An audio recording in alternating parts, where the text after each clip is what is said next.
Bonjour, je m'appelle Guillaume, je suis le président du Slip, le Slip français, qui est une marque de sous-vêtements, de maillots de bain et d'accessoires entièrement fabriqués en France. C'est né d'un pari avec des potes de monter une marque de slip, donc au début on n'avait pas forcément beaucoup de vision long terme, quelle était notre place dans la société, à quoi on servait. Dans la mode, on fabrique 100 milliards de pièces par an, chaque Français achète 10 kilos de vêtements par an, on donne ou on recycle que 3 kilos, donc on fait plus de 7 kilos de vêtements par an, on en achète trop, des produits qui traversent le monde 4 fois pour être fabriqués au bout de la planète, des gens qui se fabriquent dans des conditions qu'on n'a pas forcément envie de regarder, et à le bout des clients qui achètent des produits qui ne savent pas forcément dire où c'est fabriqué, comment, pourquoi, à quel prix. Notre idée avec le slip depuis le début, c'était une blague, c'est de dire vous voulez changer le monde, commencez par changer de slip.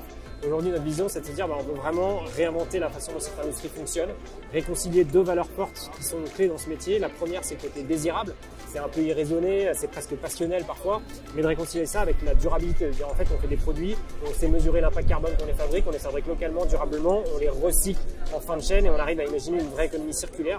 Et évidemment, le troisième pilier, c'est de faire tout ça dans une gouvernance transparence, équitable, de créer une boîte qui est à l'image de ces valeurs-là et voilà, qui essaie de passer un message positif. Et même si tout ça est super dur à faire, et pour ça, Zeib est une bonne façon de mapper un peu où t'en es sur ces différents sujets.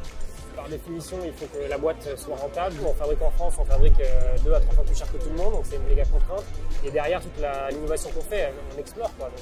Donc c'est difficile, ça demande de la force de conviction, de tenir dans le temps. Donc voilà, faut embarquer tout le monde. On a essayé de rendre la RSE sexy dans la boîte. On a appelé ça le Mont Ninja. On s'est dit qu'en haut du Mont Ninja, il y avait la mode durable et responsable, et qu'on était quelque part dans l'ascension du Mont Ninja, et qu'il fallait que toute la boîte ensemble, on prenne les enjeux et monte de camp de base jusqu'à chaque camp pour arriver en haut du Mont Ninja.